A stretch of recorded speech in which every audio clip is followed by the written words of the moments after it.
তো গাইস আজকে যেহেতু ছিল বাড়িতে কালী পুজো, তো দেখো আমাদের বাড়িটা কত সুন্দর করে আমরা সাজিয়েছি। সো এগুলো লাইট, আর এদিকে প্রদীপ দিয়েছি। আর এখানে আমি এই আলপনাটা দিয়েছিলাম, রঙ্গোলিটা অতটা ভালো হয়নি, আমি দিতে পারিনি, চেষ্টা করেছিলাম ভালো করে দেওয়ার। তো দেখো কত সুন্দর করে আমরা সাজিয়েছি।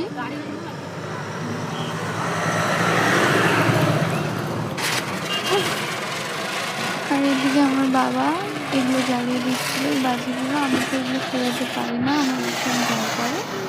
আমার বাবা এগুলো জ্বালিয়ে দিচ্ছিল।